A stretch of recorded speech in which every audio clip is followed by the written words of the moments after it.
সবাইকে স্বাগতম। স্টেজে কথা বলা অনেকের জন্য একটি বড় চ্যালেঞ্জ। হাত কাঁপা, গলা শুকিয়ে যাওয়া, বুক ধড়ফড় করা, এসব অনুভূতি একেবারে স্বাভাবিক। কিন্তু যাদেরকে আমরা স্টেজে দেখে মুগ্ধ হই, তারা কি একদিন এমন হয়ে উঠেছেন? না, তারা সাহস তৈরি করেছেন, প্রচুর চর্চা করেছেন। আজকের ভিডিওতে আমরা আলোচনা করব কিভাবে ধীরে ধীরে স্টেজে কথা বলার সাহস তৈরি করা যায়। প্রথমে জেনে নেই, স্টেজে কথা বলতে গেলে আমরা এত ভয় পাই কেন? স্টেজ ফিয়ার বা মঞ্চ ভীতি আমাদের মনের একটি স্বাভাবিক প্রতিক্রিয়া। মনের ভেতরে আমাদের ভয় বলে ওঠে, সবাই আমার দিকে তাকিয়ে আছে, যদি কিছু ভুল করি। এই ভয় থেকে আমাদের মধ্যে নার্ভাসনেস তৈরি হয়, কিন্তু এই ভয়কে জয় করাটাই হলো আসল কাজ।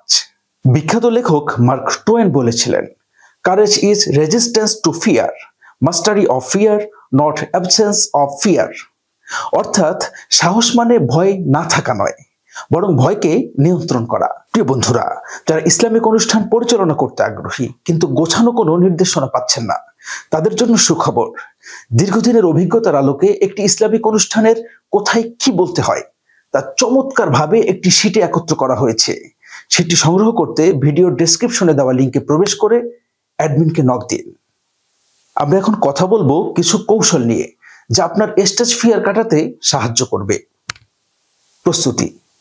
আপনি যদি ভালো প্রস্তুতি নেন, ভয় অনেকটা কমে যাবে। আপনার বক্তব্য যদি পরিষ্কারভাবে সাজানো থাকে, তাহলে মানসিক চাপও কম হবে। প্রস্তুতির সময় মনে রাখুন, আপনার প্রথম শ্রোতা আপনি নিজে। ছোট পরিসরে প্র্যাকটিস, ছোট ছোট গ্রুপে কথা বলার চর্চা করুন। এতে আপনাকে অতিরিক্ত চাপ নিতে হবে না, ধীরে ধীরে সাহস তৈরি হবে। বাড়িতে আয়নার সামনে প্র্যাকটিস করাটাও অনেক কার্যকরী হতে পারে। পজিটিভ চিন্তা, নিজেকে ইতিবাচক কথা বলুন। মনে করুন, আপনি যখন স্টেজে যাবেন, সবাই আপনার কথায় মনোযোগী হবে। আপনি যত বেশি ইতিবাচকভাবে চিন্তা করবেন, ততই আপনার আত্মবিশ্বাস বাড়বে। শ্বাস প্রশ্বাসের নিয়ন্ত্রণ। স্টেজে যাওয়ার আগে কয়েকবার গভীর শ্বাস নিন।